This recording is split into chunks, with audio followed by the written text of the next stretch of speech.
Good afternoon. It is 6 o'clock. This is a meeting of the Planning and Zoning Commission. Today is December the 5th of 2019. And I'm calling this meeting to order. First item is a roll call, please. Yes, Mr. Chairman. Erasmo Villarreal. Present. Jose Tellez. Present. Carlos Flores. Present.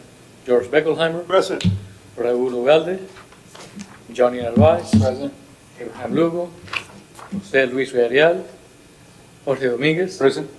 For the record, Mr. Sherman, you do have quorum. Okay. I know Mr. Lugo is out of town on business. Commissioner Ugalde is on his way. He should be here any minute. But can we have a motion to excuse Commissioner Lugo? Motion to excuse. Second. Motion and second. All those in favor? Aye. Motion carries. Thank you. The next item, can everybody please stand for the Pledge of Allegiance? I pledge allegiance to the flag of the United States of America and to the republic for which it stands, one nation, under God, indivisible, with liberty and justice for all.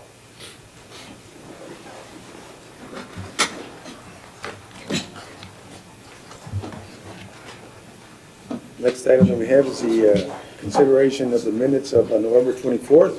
I'm sorry, November 21st.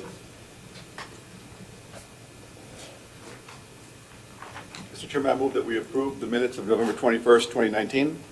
We have a motion. Do we have a second? Second. And a second. All those in favor? Aye. Motion carries. Thank you.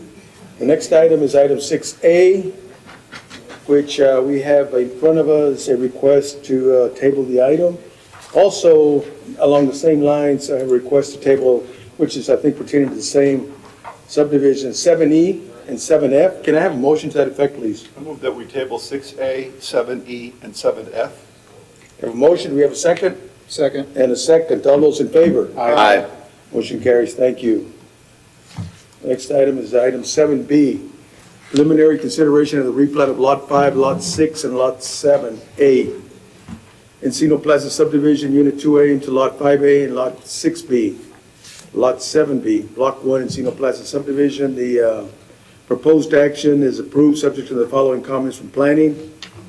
And Mr. Chairman, I believe you skipped one item, which one was that? 7A. Okay, well, we'll finish with this one and go back. I'm sorry.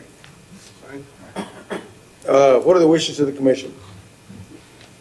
Mr. Chairman. Yes. I apologize, I'm not remembering clearly, but we will make the assumption that they accept it with the comments? Are you on this item? Yes. Well, let's, who's the engineer of record? We've got, pardon me, we have an email to that effect from the. You do have an email confirming that they're okay with the comments? Okay. All right, this is from Armando Guerra, representing Premier Engineering. So our official notice to City Related Planning and Zoning Department that we concur with the posted comments for the above referenced project, which is a replat of Lot 5, Lot 6A, and Lot 7A, Block 1, Encino Plaza subdivision, Unit 2A. So we have a confirmation. I move that we approve 7B with the attached comments. We have a motion, we have a second? Second. And a second, all those in favor? Aye. All right, going back to item 7A. Preliminary consideration of the plat of River Hill South subdivision, Phase 2. The intent is residential. The proposed action is approved subject to the following comments from planning, from engineering, and a notice to developer from planning. Good evening, Mr. Chairman, Wayne Nance, Boardhouse Engineering. We agree with all the comments here. Okay. Thank Very you. good. Thank you. Mr. Chairman, I move we approve 7A with the attached comments. Motion, do we have a second? Second. And a second, all those in favor? Aye. Motion carries. The next item is item 7C, preliminary consideration of the replat of Lot 100 and Lot 1, what is this? 120. Lot 120, I'm sorry. Block 3, San Isidro Southwest Antler Crossing subdivision, Phase 1 into San Isidro Southwest Antler Crossing subdivision, Phase 3. The intent is residential. And the proposed action is approved subject to the following comments from planning, from engineering, from traffic safety, and notice to developer from planning.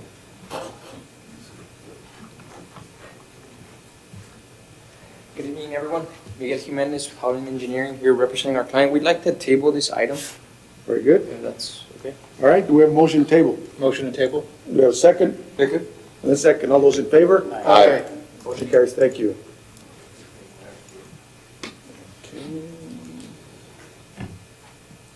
The next item we have is item 7D.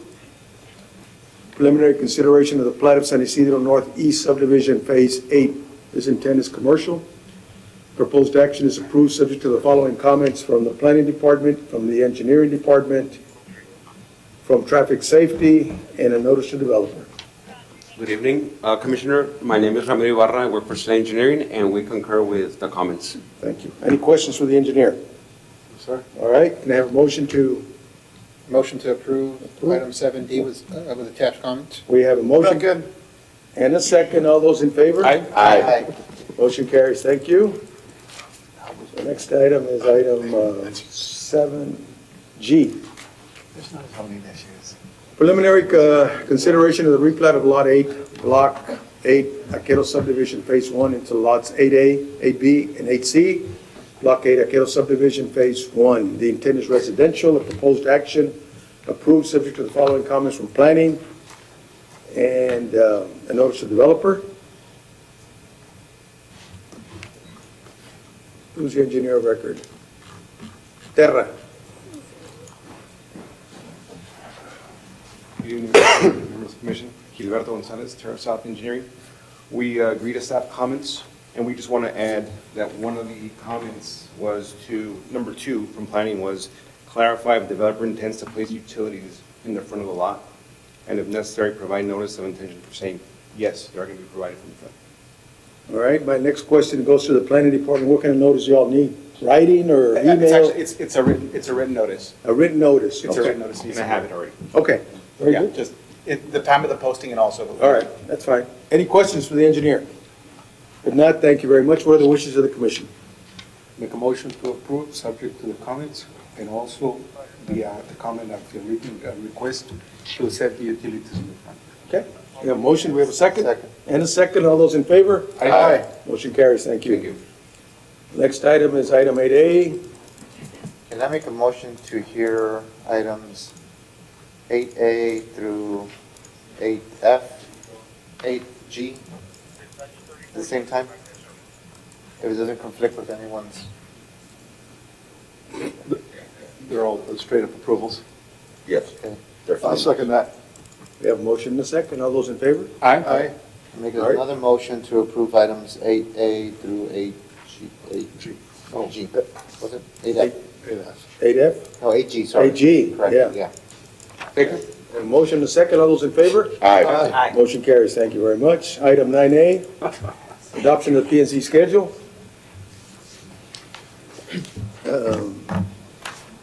What are we adopting here? This is the schedule for 2020. But the schedule is, okay. I mean, the schedule is set by ordinance for the P&Z meetings anyway, first and third. It is subject to, there are Is there some changes. variation on the schedule here? One variation is there was a meeting that would have been set for January 3rd, or sorry, January 2nd. And we have, why is this showing? No, Oh, it's the middle, okay. And we proposed to take that off because we thought it would be very difficult to make quorum, and we didn't want somebody to miss out on that. Why, people don't work on the second or what? Yeah, I mean, that's a working day. What's the deal? Well, if the commission feels that you, I don't have a that problem. all would be here, we can put that on. I'll be back. Are you good? Any of you guys have a problem with that? I mean, I might be out of town, but if I'm just You're gonna be out of town? Why don't we just do it? We don't have a quorum. 1, 2, Well, 3, 4, Preparation, 5. there's a lot of preparation that goes into the meeting. for the engineers and for staff. Okay, so 1, Well, they might be on vacation. Why is it It vacation? wasn't for us. We can make it happen. right now I've got 5 commission members that have 3 days indicated off that they could be here. on that week. too. So I have 5 right now that indicated they can make the meeting. Show up late if you're starting. Show up late. I say let's do it because it just compounds your work, truthfully. And it sets the notices back, it sets city council motions and I think everything. it's a good way to start the year. I think we should just go on the 2nd. I mean, everybody's back at work on the 2nd anyway. A lot of us don't take any days off, no matter if it's January the 1st or whatever. There's Troy Reese, he doesn't I'm take time impressed off. with your commitment. Joey? I'm good. He's always working. Is there any other deviations that we would need to No, discuss? that would be the only one. February. So can I hear a motion from the commission to approve schedule as is? So moved. We have a motion, do we have a second? Second. And a second, all those in favor? Aye. Motion carries, thank you. Make a note to make. All right, next item, and we're gonna get to it today. The presentation of Rico Laredo. They are.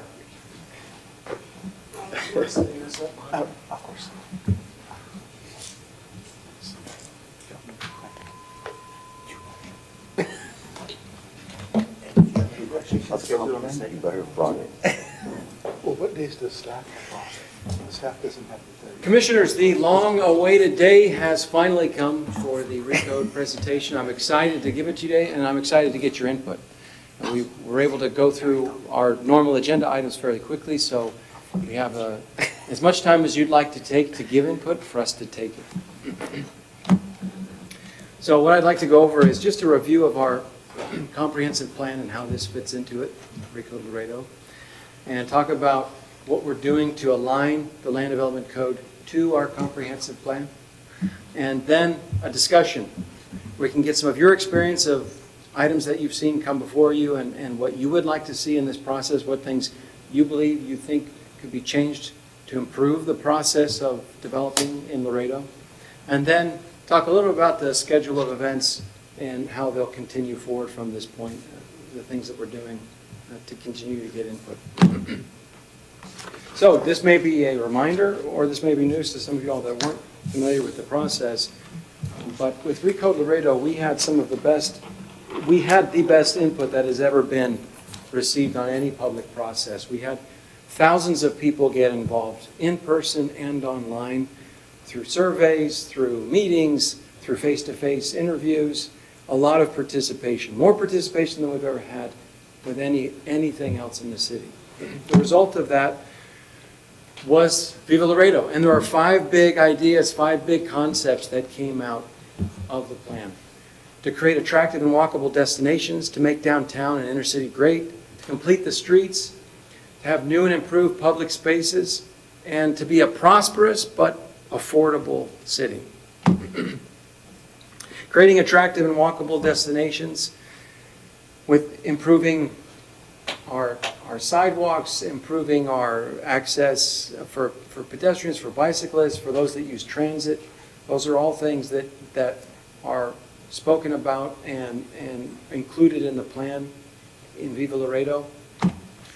For making downtown and inner city great, what does that mean? What does great mean? It can mean different things to different people, but there was definitely an emphasis on those urban areas in the city that we have and wanting to make sure that those areas are not neglected, but that are invested in as we continue to grow towards the edges of our city, to also make sure that we invest in our inner city. To complete the streets, there's a term, complete streets, that's used across the country to refer to the idea that for many years, when we were building our road and street infrastructure, that we were neglecting pedestrians, bicyclists, and other users, that we weren't considering fully when we build a road the impact to other users, those that are using other modes of traffic. And so the idea of a complete street policy would be that whenever we construct a road, we don't just build it for cars. Now, not in every single case, but that there would be justification if we're excluding bicyclists and pedestrians, that we have a justification for it. Otherwise, the standard is to build a road that's accessible for all. Now, some may say, well, we don't have, I don't see any bicyclists out there. That would not be a valuable, or that would not be enough of a justification. We want to build streets so that people can be welcome to use it for other modes of traffic. Because like we've learned, if you don't build it for somebody to use it safely and comfortably for other modes of traffic, they don't use it. So it wouldn't be a surprise that you don't see bicyclists down that road, or you don't see pedestrians using it when we haven't designed it for them. New and improved public spaces. If you think about the places you like to go, well, let me ask you that, because this is less of a presentation, more of a discussion.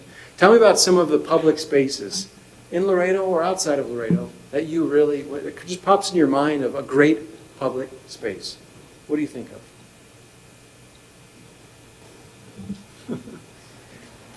Could be out of the country. A place you've been where you would sit there and maybe you could sit there for an hour or more. It's public place? Public place. Not in Laredo, but, It used to be Nova Laredo. yeah. Tell me about a plaza or a public place in Nuevo Laredo. that The you- mercados and the plazas and the little restaurants and cantinas and So these are places that you could really, you could sit there for a good amount of time and enjoy the space. Why? What made it enjoyable for you? well, it was inexpensive was an important part in that time. It was easy to get to. You'd walk around. The variety of places to go to in a small area, relatively small area. A lot of retail and services, So things to do? things to do, things to buy, yeah. Yeah, and some of those, a lot of a public space is not something that's determined by the government, by local government. It's not something we have control over. There is, most of the activity on a street or in a market is going to occur because of private interests, people, entrepreneurs, business owners, people that make things happen. But the public does have a significant impact on how that's laid out. And so we do have an impact over our public spaces. We often don't think about it, but our largest public space, by far, in fact, the largest property owner in the entire city, by far, is the city, especially when you consider our roads. Those are all owned by the city, they're all owned by us publicly. So how we regulate the use of our streets, particularly for how businesses access them, has a huge impact on the way a public space feels. You mentioned something I think is really important. In not as many words you said about the amount of activity in an area. So there was a lot to do, and you could walk around and there were a lot of things to see, rather than having to go very far for each destination separated by a lot of space. That in many ways is controlled by the regulations that we have for parking and for spacing and lots and where things can go on lots. Those are all things that we regulate. Yes, Commissioner? I'm going to make a comment. I don't know if everyone will agree with the comment, but I think that when the violence in Nuevo Laredo became so pronounced that people could no longer do the kinds of things that Commissioner Beckelheimer was talking about, I think that's when Laredo began to think, like, what can we do in our city? I don't know. I mean, I wasn't on the city government. I didn't know a lot about whatever the planning was at that time. But, you know, it didn't seem like there was as much of a coordinated effort to develop the city, to create those kind of public spaces until after you no longer had that option of going to Nuevo Laredo. I don't know if you all agree with that, but. I think if you look back to when the city was platted, Yeah. the people who platted the city were going back to George's idea, because the plaza concept came from Mexico. And you notice when they platted the original city of Laredo, there's plazas laid out. Now, over the course of time, some of those have been absorbed. Yeah. I know that the one that, there was a plaza laid out off of what's Clark Street and Springfield, which is now Gallegos Elementary. But that was a plaza many years ago, 50, 60 years ago, whatever it was, more.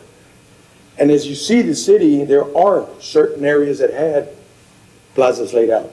I mean, you still have some in Laredo. You've got Jarvis, you've got San Agustin, this one here, Bruni Plaza, St. Peter's. So there's about 4. I can't think of any more right off, but there are some that were, you know, part of the planning process way back. Exactly. We moved away from that concept because developers not going to give you a place where they can make money. So what we did is, and then the concept changed too. The concept changed more to, well, we need more than just a plaza. The whole population's mentality changed. Plazas in the old days were used to go, sit, talk to people, meet people. It was a more friendly type environment. Whereas society has evolved, it's become kind of violent and kind of dangerous sometimes to go out at night and sit in the plaza. So the concept that people then went to as we began development in this community, which is right after NAFTA. When NAFTA started, it's when we started mushrooming here, okay? Development just, you know, really went wild. And a lot of the concepts, because of the ordinance that we wrote, demanded more green space, because there was no green space. Early 90s, I think we did a survey on green space, and we were very deficient. So subsequently to that, the emphasis was we need more green space. for the community. So every time a plat came in, they had to comply with the green space ordinance. And we evolved to that, okay? And that's where we're at right now. The plaza idea still sort of makes sense to a certain extent. I think in part of what we saw in the comprehensive plan, they were trying to do concepts like plaza environments surrounded by little shops, surrounded by your neighborhoods, which I thought was a great idea. I personally, that's my personal opinion on that. I still think it's a great idea. Just like I think that when we're doing plats for subdivisions for residential, I still believe in the grid system. I think the grid system works extremely well, other than, you know, what we're using now. Because the grid system allows you to walk everywhere very quickly, and you have a length, say, 600. Normally, the old grid system was 300 linear feet. But you can amend those linear feet where people can walk, as opposed to having to do a humongous circle to get back to a point. Exactly. That's an idea that we'll touch on in a bit, dealing with access and transportation. But I think that that's one of the other thing that I think we have to take into consideration right now. And it could be when I was a kid, I didn't feel the heat as much. But it seems like climate change is making it hotter in the community and in a lot of communities. So it becomes a little bit tougher to go out and say to a plaza in the evening when it's 100 and some degrees, kind of uncomfortable because you're sitting there and you're sweating. I think the weather plays a lot into what people feel as an ambience and what makes you happy. Obviously, you're not going to be very happy if you're out there and you're drenched, you know. Systems that can be in place to make the ambience and the temperature drop, like mist systems and stuff like that, shades and stuff, I think maybe something to always look into the future too, you know. I mean, we got to figure out how do we balance nature and have people come outside more and get away from Nintendos, video games, whatever else, you know, just change of pace. That's my personal take on that. Yes, and much of that input is the same input we received through the process of gathering input from citizens from all parts of Laredo, and that's included in the Viva Laredo plan. The fifth big idea that came out of the plan is that citizens, and these are all things citizens together communicated en masse, and this was one as well. We want to see all these changes, we want to see all this improvement, but we want it to remain an affordable city. And you know that's a challenge. When cities start to grow, when cities start to mature, things become more expensive. And so this is a big challenge to say, yes, we want to see improvement, but at the same time, keep in mind that we want Laredo to remain an affordable city where people can continue to buy a home and have a home for their family and their children, have them live here and not have to go somewhere else where it's cheaper. So let me talk about where we're in the process of taking the Viva Laredo plan and putting it into practice. One of the first big things that the plan recommended and that we're undertaking is to redo our land development code. So we've been diagnosing the situation, we've been examining the code, we've been listening to practitioners, engineers, developers, builders, people who work directly with it, government officials who review the fire department, the planners, building department, everybody who touches the code, we've been getting their input on it. And then we've also been taking the input of the general public again. They gave us a lot of input during the Viva Laredo plan, but we're getting more specific on some of these ideas through a survey that we have out right now. That's in both languages. We'll talk about that in a second. We've been holding stakeholder meetings with all those groups that I've mentioned before. We're going to do that again. We've been having focus groups with those that indirectly deal with the land development code. We've got a website up. We have a Facebook page for the recode process. We've been posting on social media. There are many ways that we're putting this out there and getting input. And by the way, if you haven't yet, go to the website, recodelaredo.org, and you can fill out the survey and get involved as well. This is a screenshot of what the Recode website looks like. Easy to understand and also bilingual. So this is the project timeline, and this timeline, if you want later to come up and I can answer a little bit more specifically, this is a little more into the details of what we're doing, but we've had one process, or one element of stakeholder meetings, we're going to do that again. We've had the focus groups of those who indirectly are involved with the land development code. We've got a bilingual survey. We're going to have 8 public meetings, large public meetings, 1 in each district. That's going to happen in February, March. And we brought this to the Planning and Zoning Commission. We're going to bring it back 2 more times as we get further along in the process to get your input once we have more details. This is just the first time we're coming to get your input, present some of our, present the general idea of what we're doing. We're going to go to the City Council twice, and maybe more than that. We're figuring out what the best process will be to bring them the code, the new land development code. It may be brought to them in segments, because it would be a lot to say, hey, here's our, right now we have several hundred pages of land development code and subdivision ordinance. To take that all and replace it all at once and say, boom, here you go. That'd be a lot for them to digest. So we may do it in segments that we bring it to them, or we may bring it to them and say, adopt this, but we'll have 2 phases that somebody could apply for. If they want to go to the old system for a year, they have that available, or they could jump to the new track right now. So we may phase it in a way.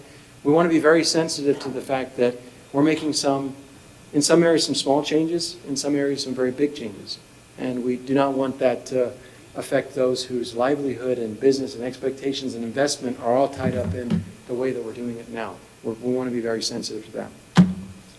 So, review a little bit, what is the Land Development Code? You, of course, this audience will be very familiar with this, so I'll go through this quickly, but these are the rules that govern how things get built and developed in the city. It's how you use your property, it's the dimensional standards, so where you can build on your lot, how high you can build. It's what can be built in a neighborhood. It's the zoning that controls what uses get built where. It's how the streets are designed, how wide they are, how much depth they have to be. We talked about that last time at the last meeting about the standards that we have for concrete. Building's working on that. I'll get back to you on that. About how you, now indirectly, it also affects things like your commute. Right? It doesn't say, there's nowhere in the land development code it says that Commissioner Ugalde is going to have to spend 35 minutes stuck in traffic on his way to work. It doesn't say that, but indirectly it says that when we separate our uses so much, where people work and where people live, when we make it so difficult for somebody to build residential near where people work and shop, then we indirectly, for the most people, we create some of these impacts on the community, and the commute is one of them. It regulates parking. That's a very difficult one. You've seen it many times before, where you've got residents very concerned about how a business is going to impact parking in their neighborhood. But then on the other hand, you've got a business who's got to provide all this parking, and it makes their project unfeasible. Is it unfeasible or infeasible? It's unfeasible. Unfeasible. And you've got to balance that. And that's what we're trying to work when we work through the land development code, is we're trying to weigh some of those different interests and concerns. But generally what we're trying to do is give more choice, more freedom back to people to do what they can do with their property. And it's going to create some challenges, but we're very sensitive to that. And there are so many other things that it regulates that you may or may not be aware of. Drainage, curb types, the permitting process, many things. Let me ask you a quick Yes, sir. question. You mentioned lot sizes. In focus groups or whatever you guys have been doing with different people, you mentioned the thing that I think it's going throughout the United States, the cost of housing is very expensive. Are we going to be looking here in the land development code, alternative types of housing? And I'm talking about container homes, I'm talking about tiny homes, I'm talking about things that, you know, it's a little bit out of the norm, but I'm looking at it from an economic point of view for the citizens. I mean, right now, your average house is probably $150,000 and up. And, you know, you look at the median income that we have in the community, it's a little bit, and I think it just depends. I mean, you can, but the median income and the cost of housing is just, in every city is doing the same thing, you know. It's just not there to where it's becoming affordable for people to go ahead and become homeowners anymore. a lot of communities are going to different alternatives in housing. You're absolutely right. And it was one of the big ideas that came out of the comprehensive plan, Viva Laredo, and that is that we want the city to be prosperous, but we want it to remain affordable. And this is one of the direct ways that we have an impact on that, is lot sizes and also minimum size of housing types. You know, there are ordinances in place that impact how small something can be.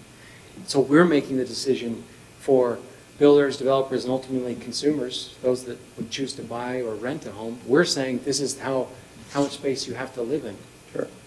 So we want to give more flexibility on that because preferences are changing, and because the realities of how much people can afford are changing. Yeah. We also have to be sensitive to it is more than just the city that regulates that. A big thing that we're seeing that you'll see more of is that people are wanting to build townhomes. Now, we currently have in our code a restriction on how wide those townhomes can be. And you have seen developers coming in asking it to be shorter, smaller, and smaller. And the reason we got in this situation recently where we said, well, have you considered other options of, you know, we're not against the density. You know, why don't you consider something where a better arrangement so that you don't have to have such skinny lots where you have parking all along the street and the way it's laid out is just creating issues. And their big concern is, well, we can do that, but then we're not selling homes on their own lots. And then it'll be very difficult for people to get financing. So it's more difficult to finance a condo where you don't own the property underneath you. So there are some constraints that are out of our control, but generally what we want... It's simpler to finance a townhome that you own the lot than a condo. As a banker, we would shy away from condos. Exactly. Yeah, we don't like condos. But Yeah, we like Fannie Mae and townhomes Freddie because you Mac, own your own land. Yeah. And I got collateral, I got the land, Right. not just space.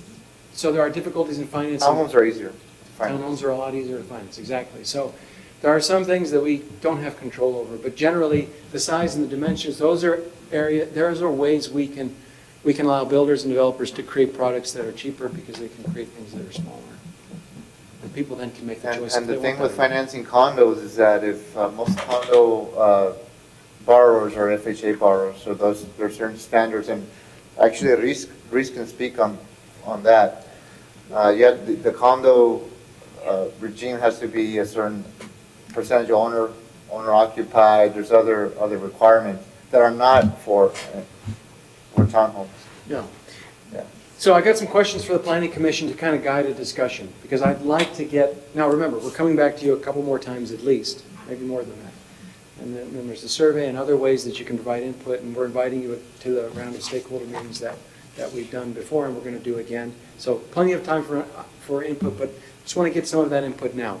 So I've got a few questions that I'd like to just hear your thoughts on. How can future developments increase or reduce congestion? What are your thoughts? Less travel time between point A and point B. Yeah, so how we zone things. And what are some of your thoughts on zoning in terms of how restrictive or not restrictive we should be? What are your thoughts? What are your opinions on uses and how they mix? Somewhat restrictive. Well, I believe that zoning was created for a certain intent. And the intent is when you're in an urbanized area, you want to have some kind of control as to how it develops. So zoning is important at a certain point. I think, don't we want to have zoning to sort of be able to meet those 5 goals of the comp plan? Like, in other words, these particular zoning choices and variations thereof are in place to promote those 5 goals of the comp plan. So certainly tailoring it to that, because to me that's the goal, right? The goal is those 5 points. So then you create the zone changes and whatever changes you need, building changes, whatever, to be able to make those goals be met. Yes, the challenge to that is when you get on such a fine-grained level down to somebody's proposing something and the neighbors come in and complain, and then we say, you know, there's a staff recommendation because it fits or doesn't fit with the future land use map that we may or may not have looked at recently. We may or may not have spent a lot of time in analyzing whether what we're saying should go there in the future. Remember just recently when we brought the one to you about the area that was zoned residential and somebody wanted to do something industrial there. Yeah. And you know, you didn't go with the staff recommendation because our recommendation was based on the comp plan, but you said, no, it's not reality there. So I'd be curious to hear some of specific feedback on things that you think, the way we restrict them now, where you think we should change that. For instance, maybe the way our commercial zones are broken up into B1, B2, B4, you know, the way it's broken up, things that are, Well, yeah. is there anything you've Yeah, commonly there's some heard that you like? intensities that shouldn't be on a B4, like the bar and restaurants are B4. I think they should be on a B3, a less restrictive zone. So that's an example, where we put our alcohol license. Is there more feedback that you have on that? Because you've seen these come up a lot, and yes. I think it's understanding what people in Laredo do. Like, what is it that they do? How do they spend their time when they're not at work? And like kind of figuring out like what would be good combinations of things to allow to be within a neighborhood, so that again, you can go back to the concept earlier of the plaza was the center of the neighborhood. You built around the plaza as the center point, you know, and then incentivizing developers to, you know, create like places where they can have space to rent for restaurants, for bars, for shopping, for things like that in the plaza area. So that, you know, like the thing that makes me think of is like Coyoacán in Mexico City, you know, it's like, or really any city in Mexico that has a Zócalo. You know, it's like you have right in the middle of the plaza, then you have the Zócalo, which has got restaurants and bars, and, you know, and then the neighborhood is around that, you know, so people can walk to those places, you know. So I think it's like kind of envisioning like that, like how do you do that? Let me jump to another question. Well, here, let me make a comment. Yes, sir. And I just think that whatever it is that we do shouldn't be injuring the property value of people. Okay, so as we're talking about what we'd like to see and whether we change zonings for whatever to be more realistic, if it's injuring because people bought property based on a plan that they were bought into, and all of a sudden we just decide, well, you know, we're going to change it, then I think that the city government should look into buying that property. That's what I think. Well, that should be a consideration when you're gonna change the zoning there. Like, if I had a B3 and I know now that I could serve alcohol on a B3, I'll be more for it, right? But if I bought a B4 because of the alcohol, and you're gonna take it away from me, then we have a problem. You just got to remember that. You know, we hear this with the residents, and we're here thinking, well, wait, this is progress. These are quality companies, or this is realistic, or this is common sense. Okay, but there should be some analysis to if there's an injury to the value of the current, you know, the residents nearby. Yes, well, I would There's a only say. buffer zone that you would then create. There's only two things I would say to that, and I would say, one, the first most important is there's value and then there's perceived value. And of course, on some level, all value is what's perceived, right? Because what something's worth is what someone will pay for it, right? That's somebody's individual perception, the person that's paying. But what I mean when I say perception versus value is a lot of times people will say, oh, you're building something next to me or close to me. And you often hear this, well, they'll say, that thing's going to hurt my property value. Well, where's your evidence it's going to hurt? The burden it should be on them, because in many cases. I'm not saying it wouldn't be. I'm not taking their side 100%. I'm really saying that should be a consideration. However that's determined would be something to be debated and arrived at, yes, that's all. I think you're right. It definitely should be a consideration, especially for those that have made recent investments based on. We'd all like to see more places to go that are diverse and fun and to mingle and. Just do it right, an appraiser will tell you that. I mean, a good appraiser, not the appraisal district. Assessment. And Kirby, Those are not the views of the commission, those are Becca's views. Truth. Did the Rio Grande come up at all in any of this? The Rio Grande River? Yeah. Yeah. Well, frontage, the development of the frontage, elevated or whatever way, not just parks. You hit it right on the head. There needs to be a business contingency, not, you know. Component, thank you. There needs to be a business component that drives investment dollars to there. There has to be a business component in everything you do. Well, unless people just say, let's just make a big linear park and it's all taxpayer money. Okay. The matter of affordability is a matter of perspective. If people have more money to spend, then there is no issue with affordability. But I think it's also like creating, like, if I'm in the real estate business or the construction business or the development business, like, how can you, okay, so now you've got these plans, you want us to create a new city or develop the city in a certain direction.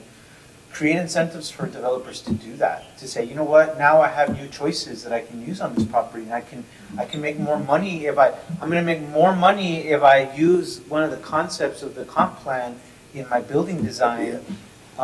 That's what we need to do, because then that's what people are gonna do. And I also think, like, why can't we just take like a model city that has done it, like we pick a city that has similar characteristics to our city that has done this well, yeah, and then just say, like, why don't we pilot the programs that they did and kind of move from there? You're exactly right, Commissioner, and that's what we're doing. We're not reinventing the wheel.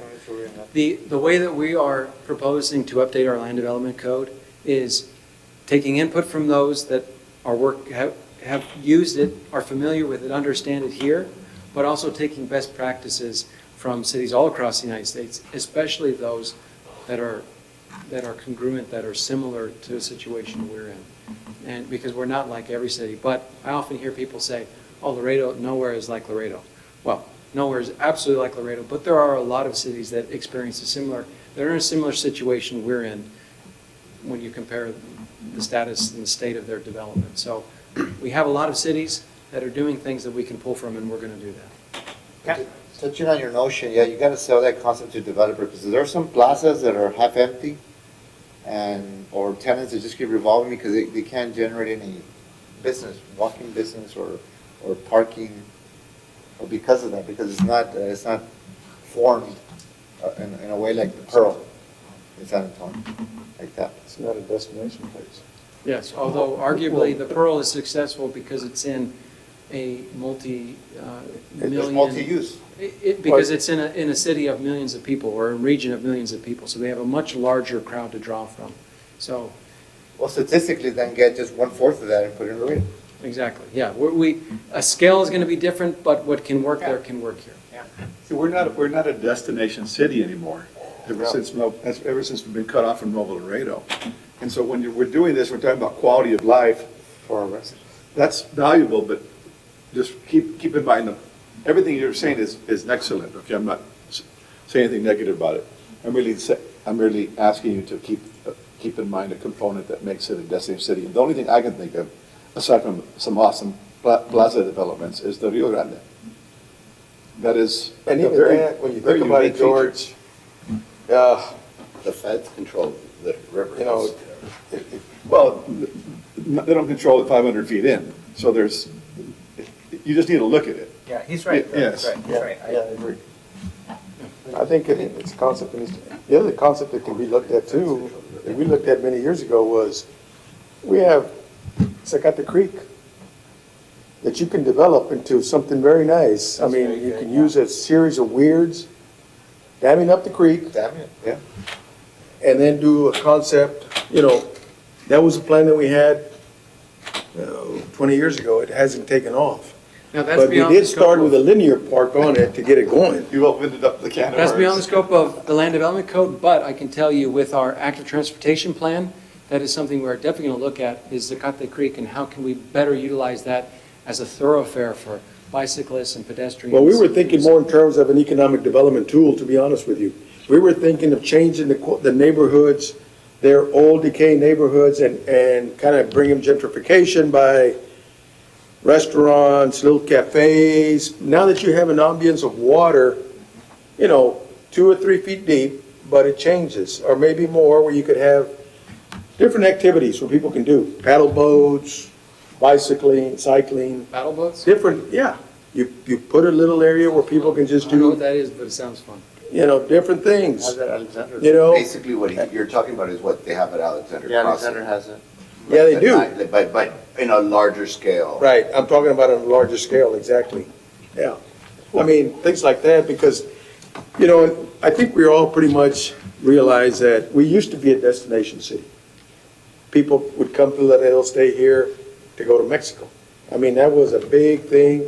You'd have charter buses of people showing up in Laredo to go shopping for the weekend. Buy their drugs and generic. And, whatever. That's gone away totally. I don't think we're gonna get that back, and I don't know Well, no, the city failed at providing an alternative to Mexico here in Laredo.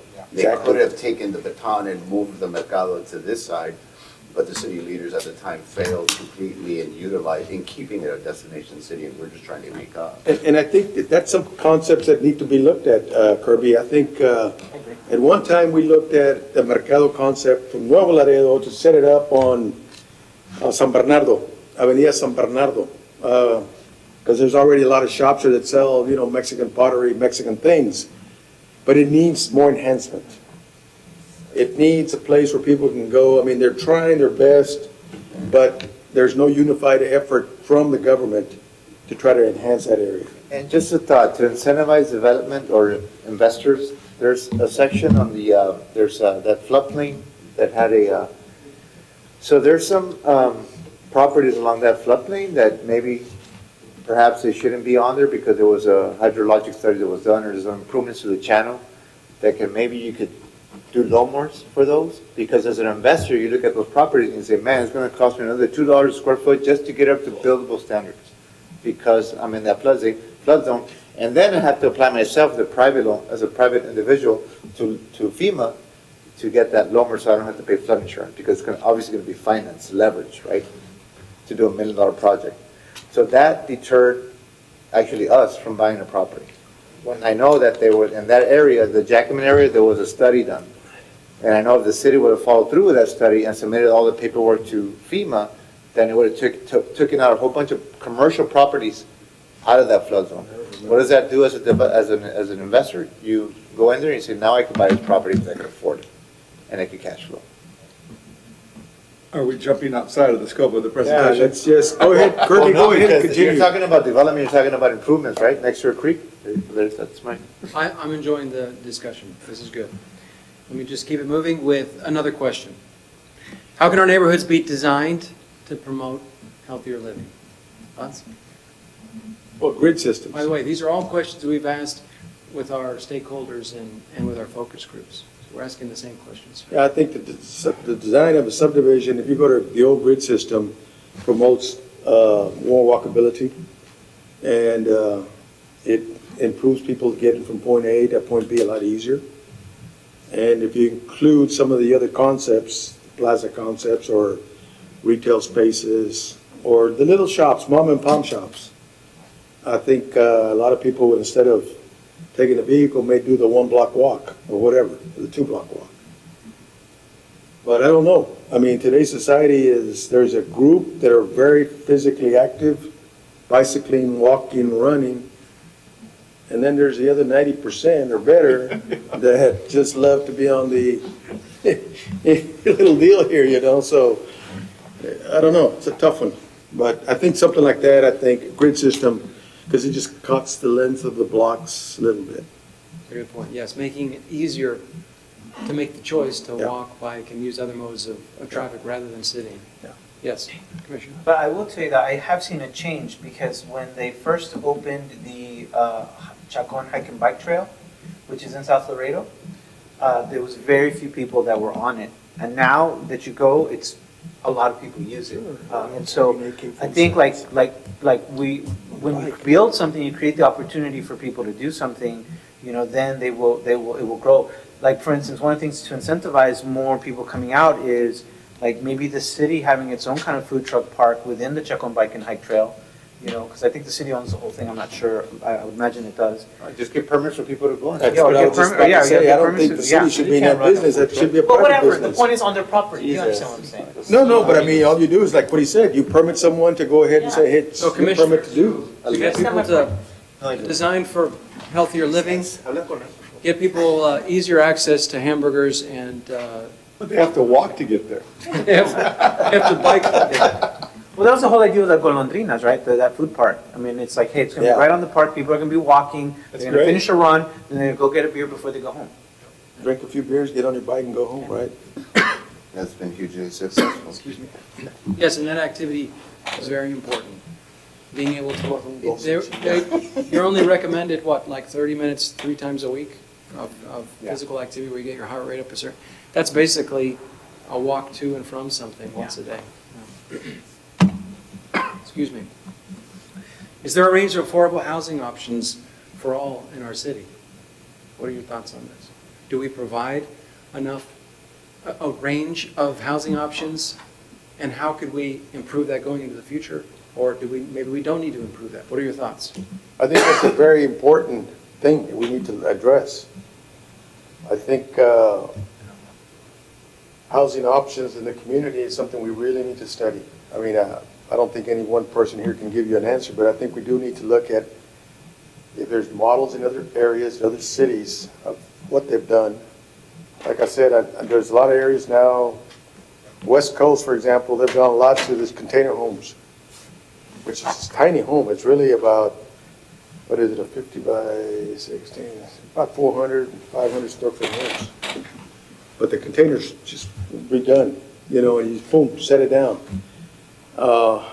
And that seems to be working up in the West Coast. Because, you know, West Coast housing costs run you, on the cheap end, $700,000 to get started. So they're going to concept for the hourly employees who really need a place to live, even rents up there, you know, $2,000, $3,000, $4,000, $5,000 a month. So they've come up with some of these kind of concepts that I think we need to look at. I don't know, I mean, we need to look at all different things, because one of the things that we have to understand is that we're going to continue growing, but yet our employment base is not high tech, it's not high salary. So you're going to have a lot of core people that are your hourly employees, going to be making probably maybe slightly above minimum or whatever that number is. They're also going to need a place to live. Now, one of two things can happen. Most of them are going to rent because obviously that's all they can afford to do. But you're also going to have a population that can maybe afford to move from rental to a house. The thing is, it's a cost factor. And the cost factor is determined by size, cost of land, cost of infrastructure. There's a lot of factors. That needs to be looked at. How can something be constructed and still make it profitable for whoever's developing that project? I think a lot of things we need to look at too is... I think one of the big challenges with housing options, I mean, we've talked about one, and that's the private market and how they finance them. That's very difficult. But on the public side, I think one of the biggest challenges we run into is how do we regulate parking? When we go to denser, when we allow for denser development, that seems to be often the biggest challenge is how do we handle the parking? Any thoughts on how we regulate parking? But one of the things. Joey, give me a second. But I just want to comment about this. This is one thing that our city has completely failed, city government's done. In downtown, they've never built a parking garage of any size they built a city hall here in the middle of downtown. They built a county building, county management, but never dealt with the parking issue for the employees that are here. The only time this city's ever done that is with El Metro, where they use that as the city parking. When there has been many opportunities, many dilapidated buildings that are here downtown where the city itself could have paid for it and made the money back through renting them out for Jury Mondays, for events, for city council, where they could make the money back. Yeah. You had an opportunity here across the street at the old annex for the county courthouse. They just dug it out and Wells Fargo has a one-level parking. We create the city, you're asking as a staff member of this city about how to solve a problem that your employer has created and failed to do anything proactive about. And so the city has, if the city wants to develop downtown, which is the best area to develop where we have cheap land and instead of having a typical suburban sprawl, which is what we're doing, we've never done anything to develop downtown in the brown spaces we have here. And so sometimes the onus is on the city to build it up. That's some good input on a very specific part of the city where there is an issue with parking. And as somebody who lives on a street where I have LASD employees parking in front of my house every day because it's not metered where I am, I can understand that problem. But when we're talking about townhome development, we don't see that coming in our downtown. We see it coming in everywhere in the city, but particularly in areas that are not walkable.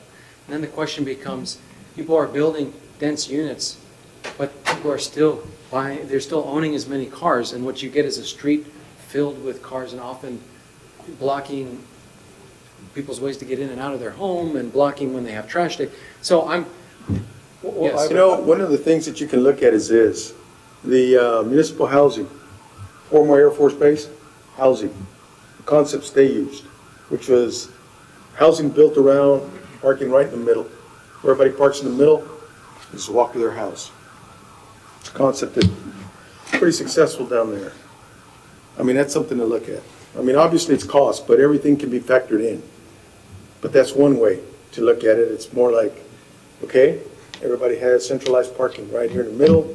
You get off the streets. But Mr. Chairman, I mean, if I may, so,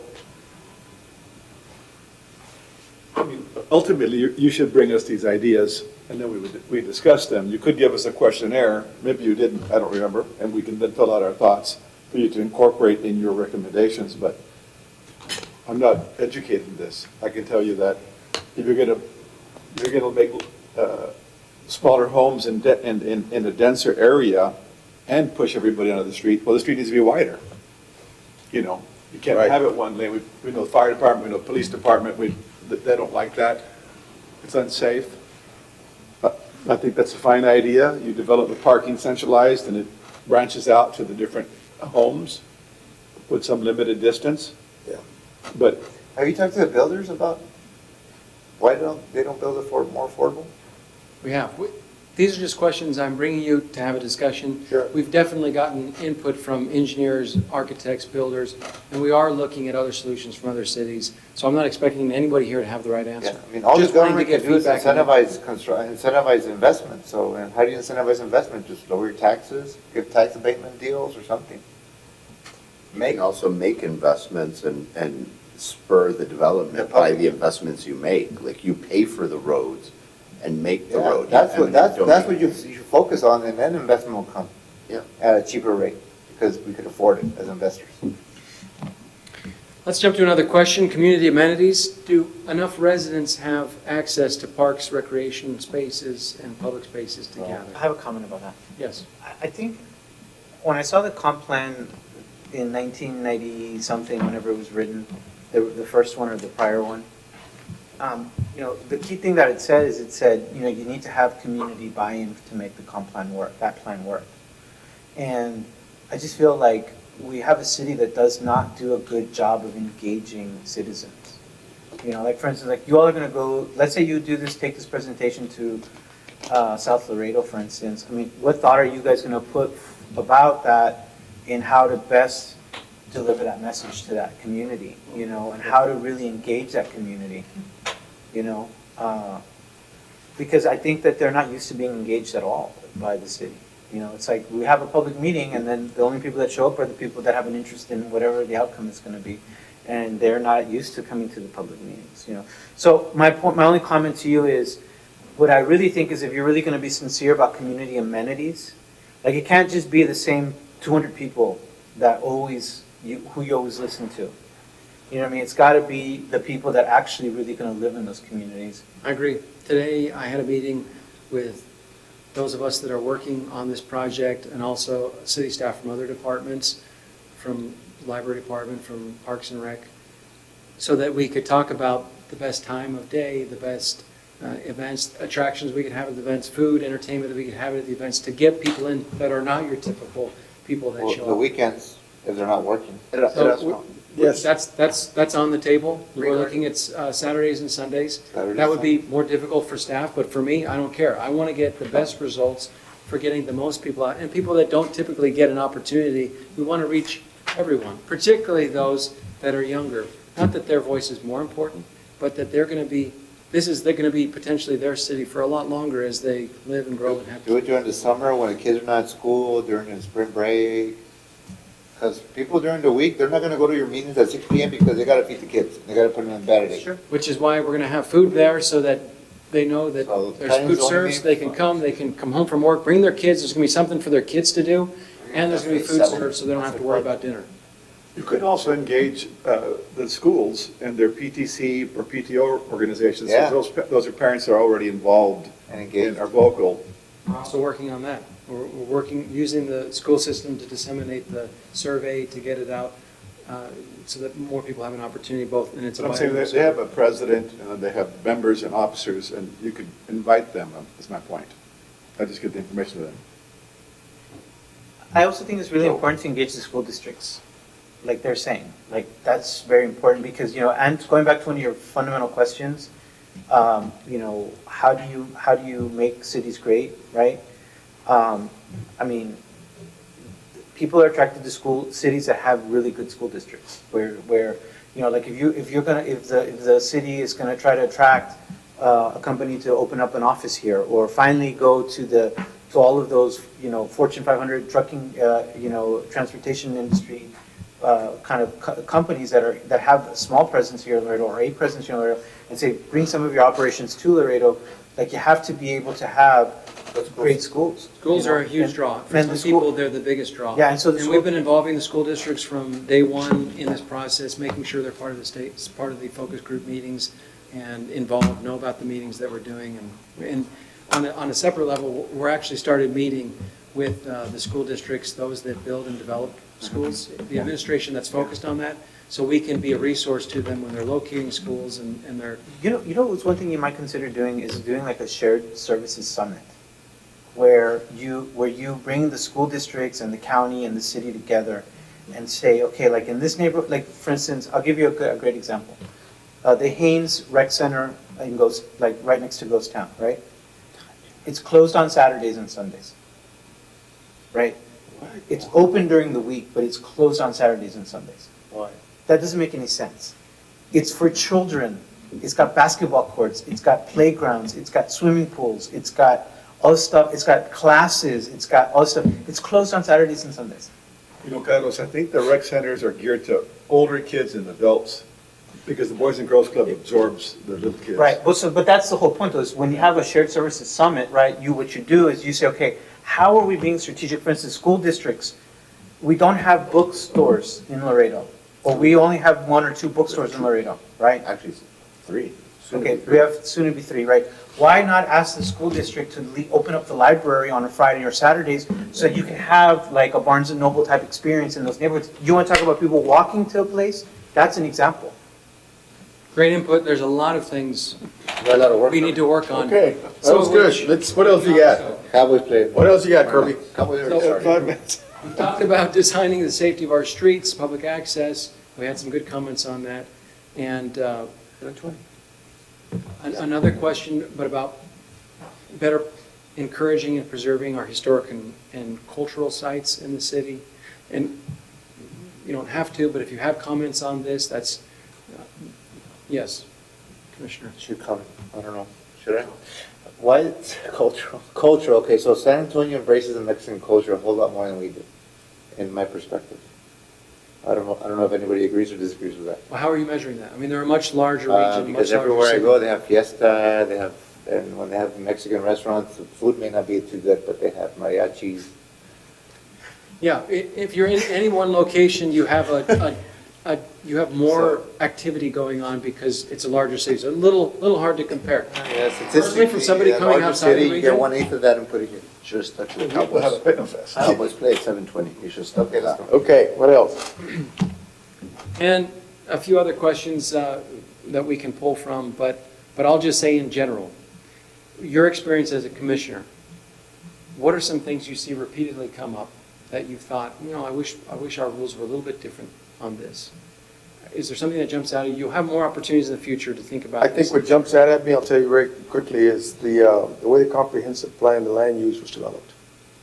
Sometimes the way that somebody developed the land use is contrary to what's close to that area or the way it should develop. Practical. I mean, we had that example where they had residential where mostly it's commercial. That's one of the things that jumps out at me right now, okay? Where the staff, by ordinance, has to go ahead and say, well, we're against this, even though we think it's a great project, but we can't really help you. That's one thing that jumps out at me right now. We've seen that time and time again. At least I've seen it time and time again on the commission level. That's one thing that jumps out at me. Any other thoughts? Yeah, I also feel like we spent all this time on the comp plan, and like, I went to some of the meetings too, and I don't feel like we're at a point where we're saying, okay, in this part of the city, here's a development that's driven by the comp plan ideals, and it's gonna be a transformational thing in that neighborhood or that part of the city. And this other project over here is gonna transform downtown, and this other project over here is gonna do this other thing. Like I don't see that, you know what I mean? Because I think what Commissioner Villarreal, or the Chairman Villarreal had mentioned a while back, we should have focused more on doing changing the future land use map first before we got into the comp plan. We put certain steps ahead of it because the future land use map is outdated. And that one is was more critical to be done first and then the comp plan, because you still have the issues that he's talking about. So work backwards, I guess. I think the other thing Well, that, if I may, this process is something that's going to take a long time. We're Sure.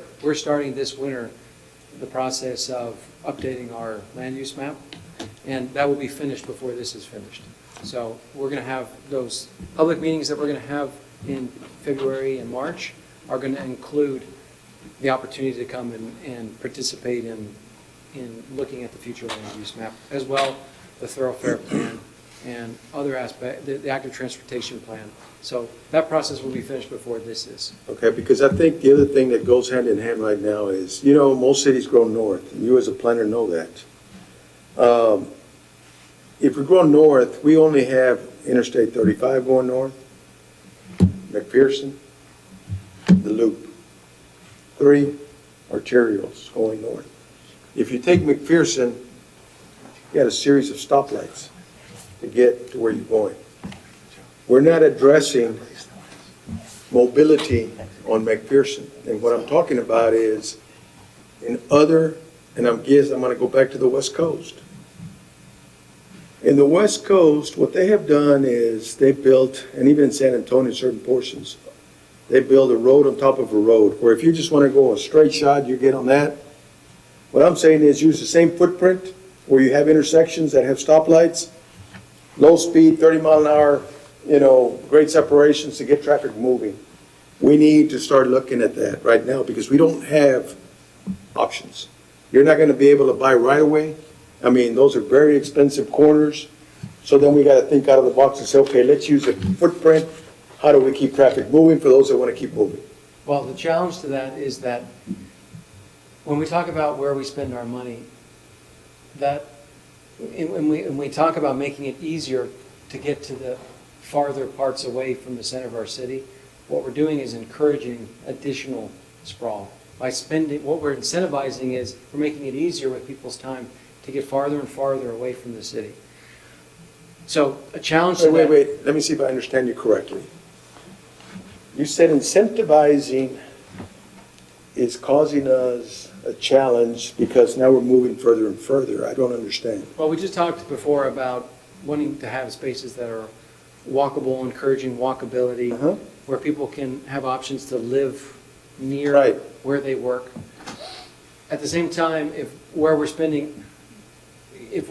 devoting a large amount of our money to infrastructure that puts development further and further away from the city center, what that does is encourage development on the edge and not development in our inner city or redevelopment. So not saying that we shouldn't do that, but it's again, just a balance. I think it's something, and I agree, it's a balance. Right now, you do have maximum congestion on, let's say, McPherson, which is the main artery.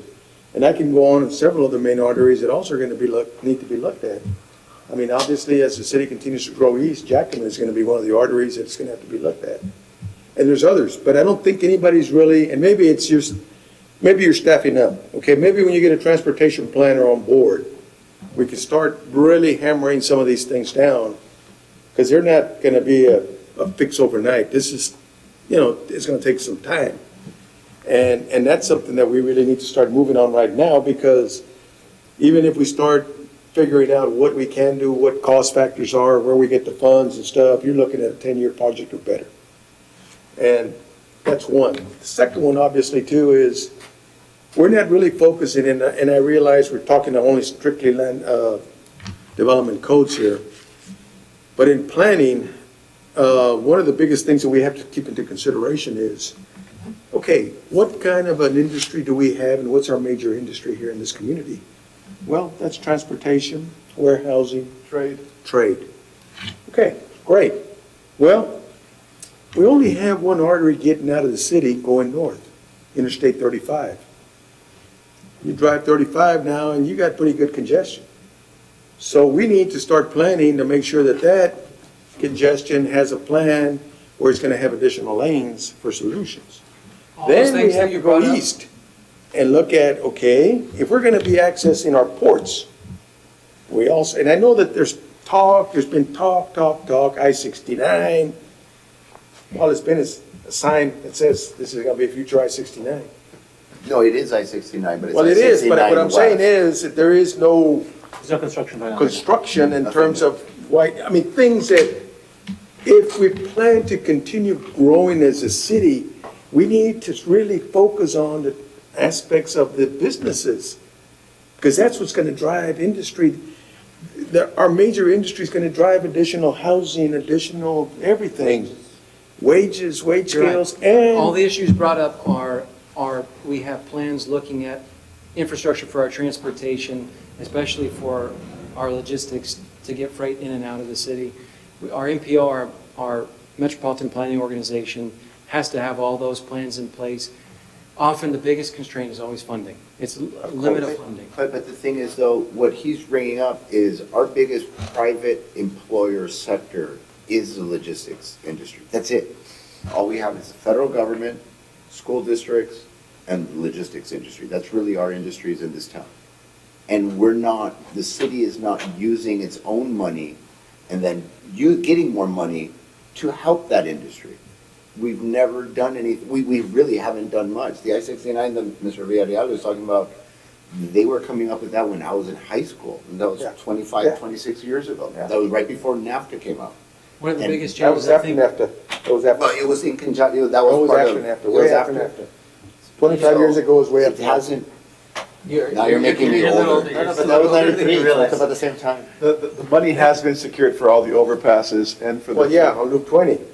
All the way to, all the way to Right, 59. so we got, okay, Loop 20 is a viable option. We still don't have that middle corridor. Right, And 59 to George West is going to be, is our responsibility, and Houston's going to pick up George West to I Houston. understand, but again, it's like Kirby says, it seems like the monies never get down here. You know, the monies always go to, and there's a formula on what determines funding, state level. And obviously, trip generations, congestion, time that it takes you to travel, there's a lot of factors that go into it, but we're not gonna get into that at all. it's a little beyond. Yeah, This was one opportunity of several that you'll have to give input. Next time we come to you, we will have more specifics on, we're starting to develop the actual changes to the code, get your opinion and thoughts on those. So it is Right. going to get more specific. This was getting some of that initial feedback. Yes, Can I ma'am? ask you for a favor? In your next presentation, can you bring some examples of other cities that adopted a comp plan? Cheetos. And then something happened with that comp plan that the city now enjoys? So we can see what that process was, Yeah, we'll to do give that. us context. We'll do that. Set up a meeting at the department. No, because I want the public to hear it in the public spectrum, or sphere. all right. We'll do that. you Looking at very much. upcoming events, in February at Laredo College, we're going to have Joe Minikazi come again. How many of y'all were able to attend the last time he came down? Who is that, please?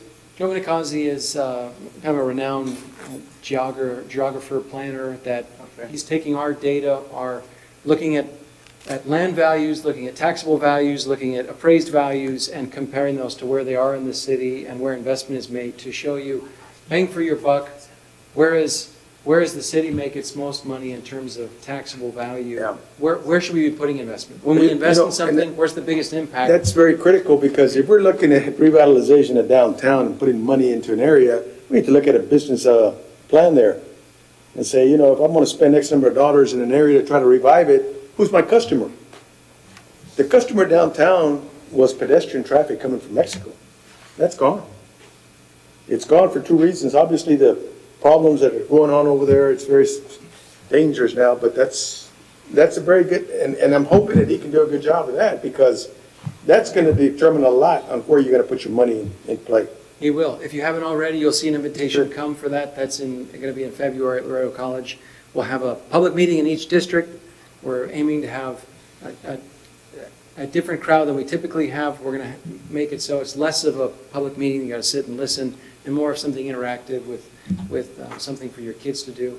We're going to have that at mostly libraries and the rec centers, but also maybe at a school or two. And we're looking at different times, maybe Wednesdays, maybe also we'll look at weekends.